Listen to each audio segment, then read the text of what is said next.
നിങ്ങളുടെ favourite shows ഇനി ഒരിക്കലും മിസ്സാവില്ല. ഇപ്പോൾ C5-ലൂടെ കാണും നിങ്ങളുടെ ഫേവറേറ്റ് ഷോ തികച്ചും സൗജന്യമായി. എനിക്ക് സംസാരിക്കാനുള്ളത് അനൂപേണ്ണോടാ. എന്തിനാ അനൂപേട്ട ഇങ്ങനെ സ്വയം അപഹാസ്യനാവുന്നത്? ആരോടുള്ള വാശിയാ അനൂപേട്ടൻ തീർക്കാൻ പോകുന്നേ?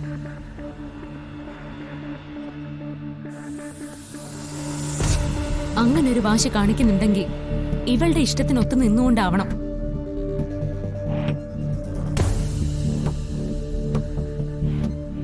നല്ലതിനു വേണ്ടിയാണെന്ന് കരുതി അനുപേട്ടൻ ചെയ്യുന്നതൊക്കെ അവസാനം വെറുപ്പ് സമ്പാദിക്കാനുള്ളത് മാത്രം ആവരുത്. ഒരാളെ സ്നേഹിച്ചു പോയിന്റെ പേരില് ഇവിടെ അങ്ങോട്ടും ഇങ്ങോട്ടും ഇട്ട് വലിക്കുന്നത് കാണുമ്പോ എത്രയെന്ന് പറഞ്ഞാ ഞാൻ പിടിച്ചിരിക്കുന്നത്? സന്ദീപിന്റെ വിവാഹ സമയത്ത് ഇവളുടെ അവസ്ഥ എന്താവുമെന്ന് നീ ആലോചിച്ചിട്ടുണ്ടോ എപ്പോഴെങ്കിലും? എല്ലാം കൂടി ഓർത്ത് ഒരിക്കൽ പരാജയപ്പെട്ടു പോയ ആത്മഹത്യാ ശ്രമം ഇവള് വീണ്ടും നടത്തിയാലെന്ന് പേടിച്ചിട്ടാ ഞാൻ ഓരോന്നും ചെയ്യുന്നത്.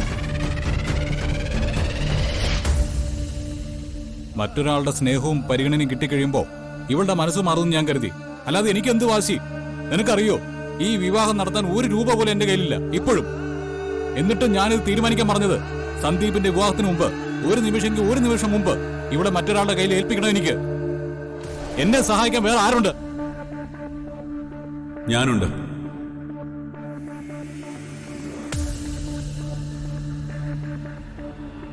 നേരത്തെ അർച്ചന പറഞ്ഞ പോലെ ഞാൻ ഈ വീട്ടിലെ മരുമകനാ, വന്നു കയറിയവനാ. നിങ്ങളുടെ കുടുംബത്തിൽ അഭിപ്രായം പറയാൻ ആളല്ല ഞാൻ എന്നും എനിക്കറിയാം. ആതിരെ ഞാൻ എന്റെ സ്നേഹിയെ പോലെ കണ്ടിട്ടുള്ളൂ. ആതിരയ്ക്കൊരു ആവശ്യം വരുമ്പോ അനൂപേട്ടനോടൊപ്പം ഞാൻ എന്നും ഉണ്ടാവും. അത് ആതിരയുടെ വിവാഹത്തിന് മാത്രമല്ല, ഏത് കാര്യത്തിനും അതങ്ങനെ തന്നെ.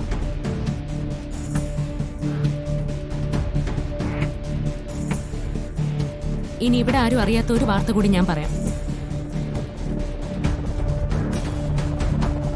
സന്ദീപിന്റെ അനഘയുടെ വിവാഹം മാറ്റിവെച്ചു.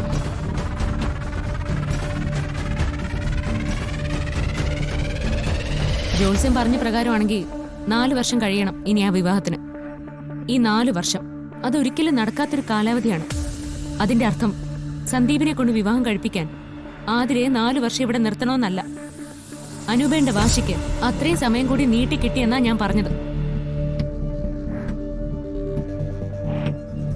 ഈ നിവർത്തിയില്ലാത്ത സമയത്ത് ഇപ്പൊ അത് തീരുമാനിക്കണ്ട. അറിഞ്ഞിടത്തോളം ഇപ്പൊ കാണാൻ വന്ന പയ്യനും ആളത്ര ശരിയല്ല. അയാളെ കുറിച്ച് വിശദമായിട്ട് അന്വേഷിച്ചിട്ട് മതി ബാക്കി തീരുമാനങ്ങളൊക്കെ. ആര് പറഞ്ഞു അവൻ ശരിയല്ലെന്ന്? ഏടത്തി, എന്റെ അച്ഛനും അമ്മയ്ക്കും ഏട്ടനും ഇല്ലാത്ത ആദി ഏടത്തിക്കും വേണ്ട.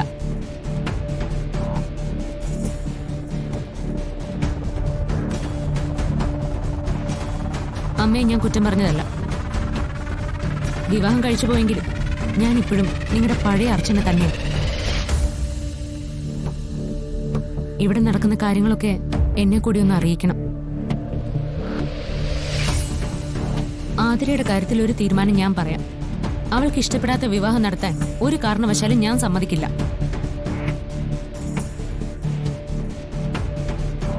ഇവിടെ എല്ലാവർക്കും ഇവളുടെ മേൽ അവകാശമുള്ളതുപോലെ എനിക്കുണ്ട്. എന്റെ അനിയത്തിക്ക് ഇഷ്ടമില്ലാത്ത വിവാഹം നടത്താൻ ഞാൻ സമ്മതിക്കില്ല. അതിനി ആര് എന്ത് പറഞ്ഞാലും ശരി.